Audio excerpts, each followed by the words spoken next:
Scooty সিরিজের bike বাংলাদেশে ধীরে ধীরে জনপ্রিয়তা পাচ্ছে এবং আমরা দেখব হন্ডা, ইয়ামাহা বেশ কিছু জনপ্রিয় কোম্পানি তাদের খুব ভালো ভালো অনেক স্কুটার বাংলাদেশে নিয়ে এসেছে। হন্ডা তাদের ডিও বাইকটি বাংলাদেশে অনেক আগেই নিয়ে এসেছে এবং এই বাইকটির ডিও ডিএক্স একটি ভার্সন বাংলাদেশে বর্তমানে পাওয়া যাচ্ছে। আজকে আমরা কথা বলবো সেই ভার্সনটি সম্পর্কেই। তো চলুন বন্ধুরা, কথা না বাড়িয়ে ভিডিওটি শুরু করি। আর শুরু করার আগে যে বাইক লাভার্সগুলো এখনও চ্যানেলটিকে সাবস্ক্রাইব করেননি তারা অবশ্যই সাবস্ক্রাইব করে পাশে থাকবেন এবং নিত্য নতুন ভিডিওর আপডেট পেতে বেল আইকনটি প্রেস করবেন। আর যারা অলরেডি সাবস্ক্রাইব করেছেন তাদেরকে থ্যাংক ইউ সো মাচ।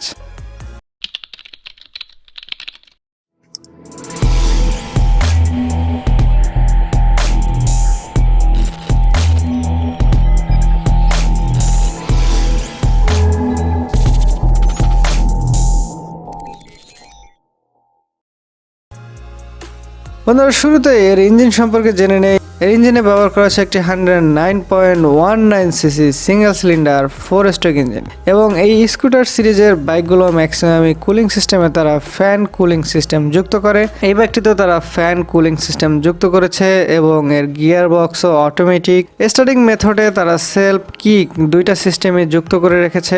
ওয়েটের কথা বললে এর ওয়েট হচ্ছে 103 কেজি। এর ফ্রন্টে একটি হাইড্রোলিক টেলিস্কোপিক সাসপেনশন এবং রেয়ারে স্প্রিং লোডেড অ্যাডজাস্টেবল সাসপেনশন ব্যবহার করা হয়েছে।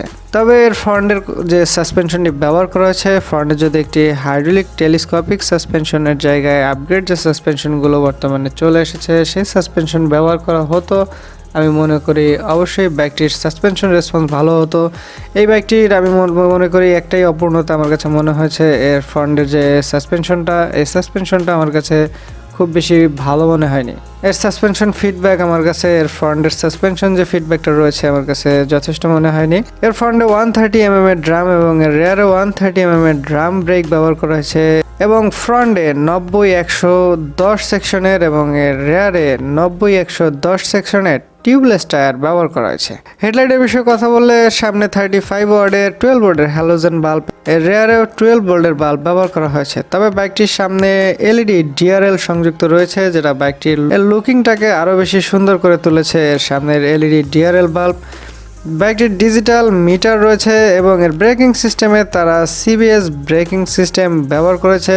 সিবিএস ব্রেকিং সিস্টেম সম্পর্কে এখন আমরা সবাই জানি যে এর একটি ব্রেক ধরলে দুইটা ব্রেকই 60-40 রেশিওতে কাজ করবে। যখন আপনি সামনের ব্রেকটা প্রেস করবেন তখন এর রেয়ারের ব্রেকটাও আপনার একই সাথে কাজ করবে, একই সাথে অ্যাক্টিভেট হয়ে যাবে।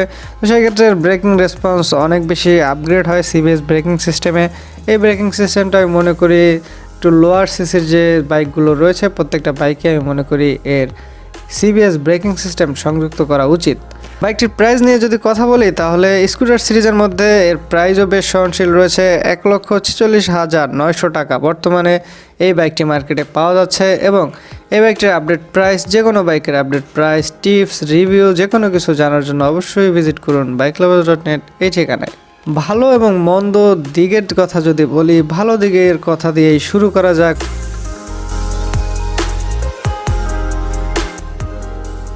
এর ভালো দিকের মধ্যে বলবো লুকস। স্কুটার সিরিজের মধ্যে বিভিন্ন স্কুটার বাংলাদেশে বর্তমানে অ্যাভেলেবেল রয়েছে। এর মধ্যে এর লুকস এবং ডিজাইন কোনোটাই আমি খারাপ বলবো না। আদার্সের যে কম্পিউটার রয়েছে তাদের তুলনায় বেশ সুন্দর এগ্রেসিভ লুকিং রয়েছে বাইকটিতে পাওয়ারফুল ইঞ্জিন ব্যবহার করা হয়েছে। এর ইঞ্জিনটাও বেশ পাওয়ারফুল এবং খুব ভালো এবং স্মুথ একটা ইঞ্জিন ব্যবহার করেছে তারা। ব্রেকিং সিস্টেমে তারা ব্যবহার করেছে সিবিএস ব্রেকিং সিস্টেমে। প্রথমে বলে গিয়েছি এর ব্রেকিং রেসপন্স আরও বেশি আপগ্রেড হয়েছে এই সিবিএস ব্রেকিং সিস্টেমের কারণে। এছাড়া বাইকটার বিল্ড কোয়ালিটি আমার কাছে ভালো মনে হয়েছে, কারণ বাইকটার বিল্ড কোয়ালিটি স্কুটার সিরিজের মধ্যে যে স্কুটারগুলো বাংলাদেশে রয়েছে এবং এর যে প্রাইস রেঞ্জ রয়েছে সব কিছু মিলিয়ে এর বিল্ড কোয়ালিটি যথেষ্ট ভালো মনে হয়েছে এই প্রাইস রেঞ্জের মধ্যে। এছাড়াও বাইকটিতে ডিজিটাল স্পিডো মিটার ব্যবহার করা হয়েছে। এই স্কুটারটা বাংলাদেশের মার্কেটে খুব বেশি জনপ্রিয় একটি স্কুটার বলবো আমি, কারণ এর যে আগের ভার্সনটি রয়েছে সেই ভার্সনটিও ভালোই বাংলাদেশে সাড়া ফেলেছে। এই বাইকটিও স্কুটার লাভারদের মধ্যে একটি জায়গা দখল করে নিতে সক্ষম হয়েছে। ওভারঅল এই স্পিডো মিটারটা আমি মনে করি এর পরিপূর্ণতা দিয়েছে এই বাইকটিকে।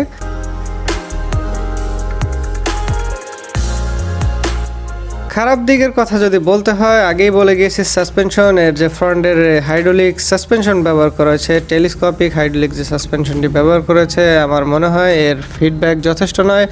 বাইকটির সামনে আপগ্রেড কোনো সাসপেনশন অবশ্যই ব্যবহার করা উচিত ছিল।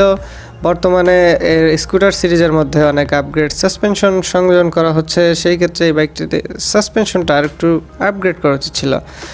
বাইকটির হুইল বেস, বাইকটি কিন্তু 10 ইঞ্চের হুইল বেস ব্যবহার করা হয়েছে। আমি মনে করি 14 ইঞ্চ হুইল বেস হলে বাইকটির ব্রেকিং স্টেবিলিটি সব কিছু ইম্প্রুভ হতো। বাইকটি যদি 10 ইঞ্চের জায়গায় যদি 14 ইঞ্চ হুইল বেস দিত, তাহলে বাইকটির ব্রেকিং স্টেবিলিটি সব কিছুই আমার মনে হয়েছে যে আপগ্রেড হতো। বাংলাদেশের রোড কন্ডিশন অনুযায়ী 10 ইঞ্চ হুইল বেস আমার কাছে পারফেক্ট মনে হয়নি। এছাড়া বাইকটি হাই স্পিডের স্টেবিলিটি আমার কাছে মনে হয়েছে কিছুটা কমে যায়, কারণ বাইকটি যখন বাইকটা আপনি হাইওয়েতে রাইড করবেন এবং খুব হায়ার আরপিএমে যখন আপনি বাইকটি নিয়ে যাবেন, তখন এই বাইকটির স্টেবিলিটি আমার মনে হয় কিছুটা কমে যায় এবং এর স্টেবিলিটি প্রপার থাকে না। এর ব্রেকিং রেসপন্স সব কিছু মিলিয়ে আমার মনে হয়েছে যে হায়ার আরপিএমে বা বিশেষ করে হাইওয়ে রাইডে বাইকটার স্টেবিলিটি কিছুটা কমে যায়।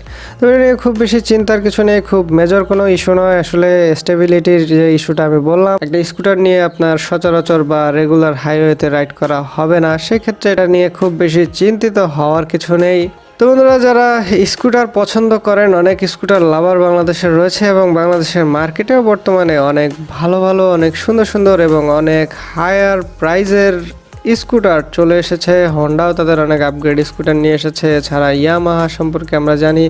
এছাড়া বাংলাদেশে বেশ কিছু স্কুটার কোম্পানি রয়েছে যারা শুধুমাত্র স্কুটার তৈরি করছে বাংলাদেশে স্কুটি লাভারদের জন্য। তো বন্ধুরা, এই ছিল হন্ডা ডিও ডিএক্স ভার্সনটি সম্পর্কে ভালো মন্দ এবং স্পেসিফিকেশন। যদি আপনার কোনো মতামত থাকে অবশ্যই কমেন্ট সেকশন অথবা ফেসবুক গ্রুপে সবাইকে জানিয়ে দেবেন।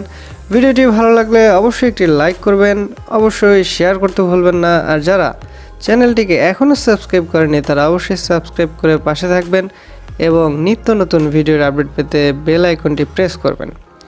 ভিডিওটি শেষ পর্যন্ত দেখার জন্য আন্তরিকভাবে ধন্যবাদ জানাচ্ছি। অবশ্যই হেলমেট পরে বাইক রাইড করবেন, because no helmet no respect. Best wish for every bike lovers. আল্লাহ হাফেজ।